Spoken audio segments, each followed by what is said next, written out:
শুধু নিজের গাড়ি শুধু নিজের গাড়ি না না মানে দিদি কার গানে কি লাগলে মানে বলছি না না না কার গানে মানে তোমার গানে কি সব হয়ে যাচ্ছে ছি। শুধু নিজের গাড়ি ঘরে আগুন লাগলে পশ্চিমবঙ্গের সাংবিধানিক প্রধানের মুখে যদি এরকম উল্টোপাল্টা ভাষা শোনা যায় তাহলে পশ্চিমবঙ্গের বাদবাকি অশিক্ষিত যেসব লোকেরা আছে তাদের কি অবস্থা হবে? ছ্যা ছ্যা ছ্যা, ছ্যা। গানে আগুন লাগছে ছি ছি ছি ছি ছি ছি ছি।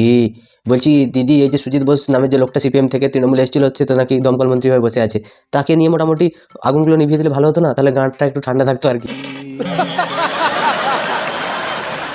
জ্বালা লাগে, পাশের প্রতিবেশীর গায়ে আগুন লাগলে জ্বালা লাগে না? ওটাই তো হচ্ছে কথা। পশ্চিমবঙ্গের বাইরের রাজ্য থেকে যখন কোনো কেউ কথা পশ্চিমবঙ্গকে নিয়ে বলবে তখন সব মিথ্যে কথা, সব বিজেপি চক্রান্ত, সব কিছু বিজেপি প্ল্যান করে করছে।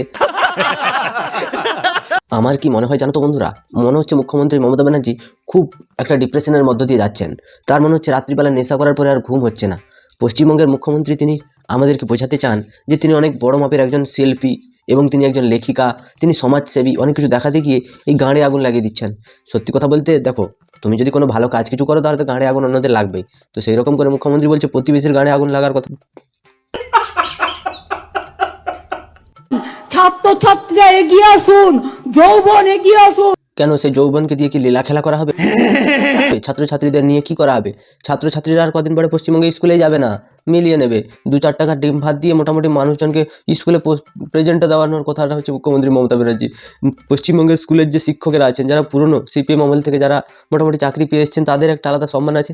যারা নতুন চাকরি পাচ্ছে সেগুলো গণ্ড মূর্খ বেধুর ছেলে, আর কিছু নয়। পশ্চিমবঙ্গের মুখ্যমন্ত্রী মমতা ব্যানার্জির আদর্শে অনুপ্রেরণায় চুরি করার পরে তার যে ভাইরা, তারা যেসব লোকগুলোকে চাকরি দিয়েছে সেই সব লোকেদের হাতে ছাত্র যুবরা পুরো গাধার গাড়ে গেছে। তো সেই ছাত্র যুবরা এগিয়ে এলে মুখ্যমন্ত্রী মুতে তাদেরকে আবার ভাসিয়ে দেবে। अच्छा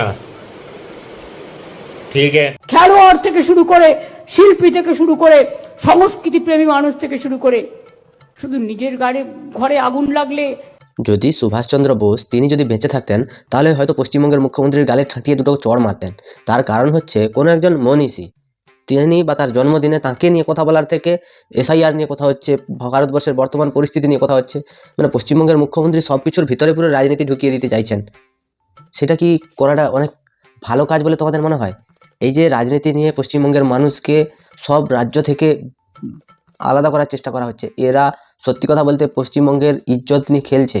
পশ্চিমবঙ্গের অর্থনীতি কিন্তু গাধার মূত্র দেশে সেখানটায় অবস্থান করছে, আর পশ্চিমবঙ্গের যে শিল্প সেটা হচ্ছে হাতির পোঁদের তলায় অবস্থান করছে। মুখ্যমন্ত্রী তার পোঁদে আগুন লেগে গেছে।